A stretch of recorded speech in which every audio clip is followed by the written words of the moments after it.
রাজ্যে এরকম বহু এলাকা আছে যেখানে এক একজন মুসলিম গুন্ডাকে নেতা বানানো হয়েছে। এর মধ্যে অন্যতম শেখ শাহজাহান। যারা মাফিয়া ছিল তারা নেতা হয়ে গেছে। তারা হাতেখড়ি করেছে সিপিএম এর আমলে, পরে তৃণমূলের হাত ধরেছে। পঞ্চায়েতের সমস্ত সিট ওদের হাতে তুলে দেওয়া হয়েছে। স্মাগলার যারা গরু, কয়লা, ফেন্সিডিল, সোনা এগুলো পাচার করে, একটা লোক এমন নয় যে ঠিকঠাক আছে, তারাই তৃণমূলের কিংপিন। তারাই টাকা দেয়, তারাই ভোট করায়। তৃণমূল দলটা এদের ওপরেই দাঁড়িয়ে আছে। একথা আমরা বলছি না, এই বিস্ফোরক অভিযোগ করেছেন দিলীপ ঘোষ। শুক্রবার সকাল থেকে নতুন করে উত্তেজনা ছড়ায় সন্দেশখালীর বেরমজুর এলাকায়। লাঠি ঝাঁটা নিয়ে রাস্তায় নেমে বিক্ষোভ দেখান মহিলারা। ক্ষোভ সামলাতে স্থানীয়দের সঙ্গে কথা বলেন এডিজি দক্ষিণবঙ্গ সুপ্রতিম সরকার। বেরমজুরে তৃণমূল নেতা অজিত মাইতির বিরুদ্ধেও ক্ষোভ উগরে দিয়েছিলেন স্থানীয়দের একাংশ। অজিতের বাড়িতে ভাঙচুর চালানো হয় বলেও অভিযোগ।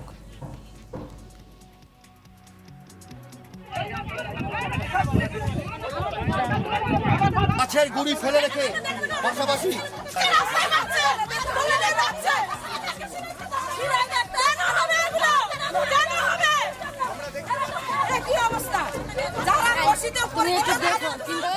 মাছের গুড়ি ফেলে রেখে পাশাপাশি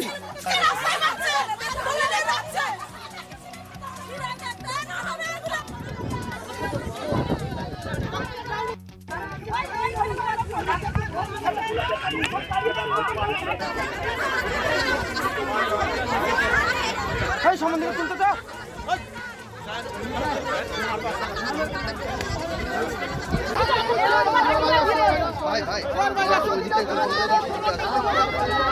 फिर से वही जगह पे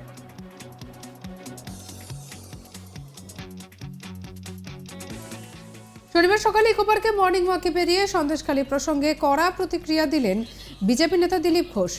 সন্দেশখালী নিয়ে বিজেপি নেতৃত্বের কর্মসূচি প্রসঙ্গে দিলীপ ঘোষ বলেন, রাজ্যে এরকম বহু এলাকা আছে যেখানে এক একজন গুন্ডাকে নেতা বানানো হয়েছে। এর মধ্যে অন্যতম শেখ শাহজাহান। দক্ষিণ এবং উত্তর 24 পরগনা, নদিয়া, মালদা, মুর্শিদাবাদ যারা মাফিয়া ছিল তারা নেতা হয়ে গেছে। তারা হাতেখড়ি করেছে সিপিএম এর আমলে, পরে তৃণমূলের হাত ধরেছে। পঞ্চায়েতের সমস্ত সিট ওদের হাতে তুলে দেওয়া হয়েছে। এরা স্মাগলার যারা গরু, কয়লা, ফেন্সিডিল, সোনা পাচার করে। একটা লোক এমন নয় যে ঠিকঠাক আছে, তারাই তৃণমূলের কিংপিন। তারাই টাকা দেয়, তারাই ভোট করায়। তৃণমূল দলটা এদের ওপরেই দাঁড়িয়ে আছে। তাদের গায়ে হাত পড়ে না এমন সব জায়গা যেখানে ইডি, সিবিআই চট করে কিছুই করতে পারবে না। যেখানে মানুষ বুঝেছে তাদের ধর্ম, সংস্কৃতি, মান সম্মান রক্ষা করতে গেলে তাদের নিজেদেরকেই রাস্তায় নামতে হবে। কি বলেছেন দিলীপ ঘোষ, শুনবো। আপনি পশ্চিমবাংলায় এরকম বহু জেলা আছে, বহু জায়গা, ব্লক আছে যেখানে এক একজন মুসলিম গুন্ডাকে নেতা বানানো হয়েছে। তার মধ্যে শাহজাহান একজন। আপনি দক্ষিণ 24 পরগনা, উত্তর 24 পরগনা যান, নদিয়া, মুর্শিদাবাদ, মালদা, দিনাজপুর, কুচবিহার পর্যন্ত সব জায়গায় একই ঘটনা। যারা সমাজবিরোধী মাফিয়া ছিল তারা নেতা হয়ে গেছে। তারা হাতে খড়ি করেছে সিপিএমের আমলে। এখন কংগ্রেসে এসে টিএমসি তাদের হাতে পুরো সত্তা। পুরো বর্ডার এলাকায় পঞ্চায়েতের সমস্ত সিট ত্রিস্তরীয় ওদের হাতে তুলে দেওয়া হয়। যারা স্মাগলার, যারা গণ্ডগোল করে গরু পাচার, সোনা পাচার, মহিলা পাচার, ফেন্সি ডিল পাচার, সোনা পাচার, ড্রাগ পাচার, সব কিছুতে যুক্ত। সেখানে একটা লোক এমন নেই যে ঠিকঠাক আছে। আর তারাই টিএমসির কিংপিন। তারা পয়সা দেয়, তারা ভোট করিয়ে দেয়। সেজন্য টিএমসি পার্টিটা তাদের উপরে দাঁড়িয়ে আছে, কখনোই তাদের গায়ে হাত পড়বে না। আর এমন জায়গা সেখানে ইডি, সিবিআই ফট করে কিছু করতেও পারবে না। কিন্তু মানুষ বুঝতে পেরেছে যে তাদের বাঁচতে হলে, তাদের ধর্ম, সংস্কৃতি, মান সম্মান রক্ষা করতে হলে রাস্তায় বেরোতে হবে। তাই তারা প্রতিবাদ করছেন। 10ই মার্চ অভিষেক বন্দ্যোপাধ্যায় সন্দেশখালী যাবেন বলে ঘোষণা করেছিলেন। যে প্রসঙ্গে দিলীপ ঘোষের চাচা ছোলা কটাক্ষ, ওকে কে পাত্তা দেয়, দুধের ছেলেকে কেউ পাত্তা দেয়? দুধের বোতল নিয়ে রাজনীতি করছেন উনি, তৃণমূলের জন্য বড় নেতা হতে পারেন। যারা তৃণমূলের মাধ্যমে করে খায় তাদের জন্য উনি বড় নেতা, কিন্তু বাকি পশ্চিমবঙ্গের কে পোছে ওনাকে, কি অবদান ওনার, কি যায় আসে? কি বলেছেন দিলীপ ঘোষ, শুনুন। অভিষেককে কে পাত্তা দেয়? কোলের ছেলেকে কেউ পাত্তা দেয়? মুখে দুধের বোতল নিয়ে রাজনীতি করছেন। উনি টিএমসির জন্য বড় নেতা হতে পারেন।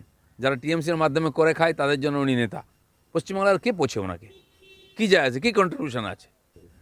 অভিষেককে কে পাত্তা দেয়? কোলের ছেলেকে কেউ পাত্তা দেয়? মুখে দুধের বোতল নিয়ে রাজনীতি করছেন। উনি টিএমসির জন্য বড় নেতা হতে পারেন। যারা টিএমসির মাধ্যমে করে খায় তাদের জন্য উনি নেতা।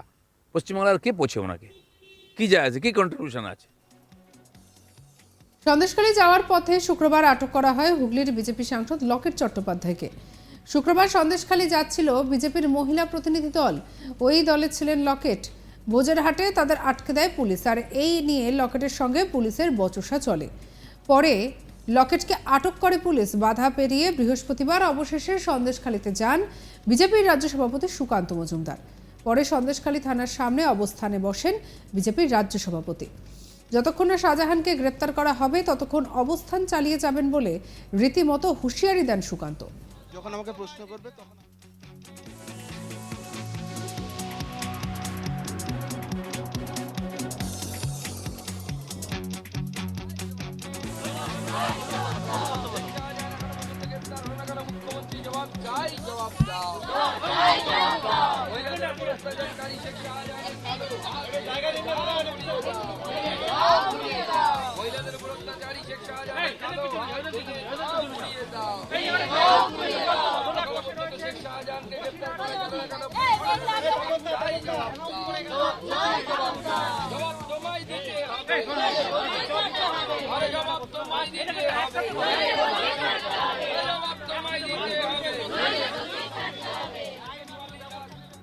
কিছুক্ষণ পরে সুকান্তের অবস্থান তুলে দেয় পুলিশ, যা ঘিরে উত্তেজনা ছড়ায় সন্দেশখালীতে। অবস্থান তোলা নিয়ে পুলিশের সঙ্গে বচসা বাঁধে সুকান্তদের। পরে থানা থেকে সুকান্তকে টেনে হিঁচড়ে সরায় পুলিশ। পুলিশের বোটে করে সুকান্তকে নিয়ে যায় পুলিশ। সুকান্তকে আটকও করা হয়। উত্তপ্ত সন্দেশখালীতে পরিস্থিতি নিয়ন্ত্রণে আনতে একেবারে এলাকায় অস্থায়ী ক্যাম্প করার সিদ্ধান্ত নিল পুলিশ।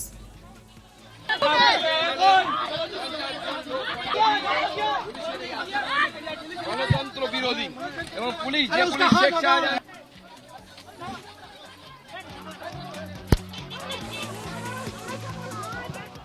স্থানীয়দের অভিযোগ শোনার জন্য সন্দেশখালীর বিভিন্ন এলাকায় অস্থায়ী ক্যাম্প করার সিদ্ধান্ত নেওয়া হয়েছে। আপাতত বেরমজুর এলাকায় অস্থায়ী ক্যাম্প করা হয়েছে। শুক্রবার বেরমজুর এলাকায় নতুন করে উত্তেজনা ছড়ায়। অন্যদিকে শনিবার সন্দেশখালী যান রাজ্যের দুই মন্ত্রী পার্থ ভৌমিক এবং সুজিত বসু।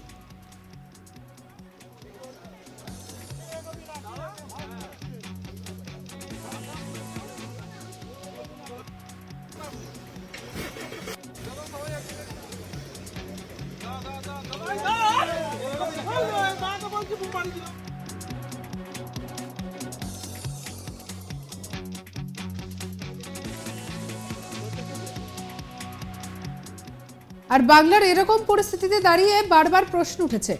আর এবারে দিলীপ ঘোষও সেই একই নিয়ে কথা বললেন। তিনি বলছেন যে রাজ্যে এরকম বহু এলাকা আছে যেখানে এক একজন মুসলিম গুন্ডাকে নেতা বানানো হয়েছে, এমনই মারাত্মক অভিযোগ করলেন তিনি। সঙ্গে রাখুন আজ তাক বাংলাকে অন্যান্য খবরের জন্য সাবস্ক্রাইব করে নিন।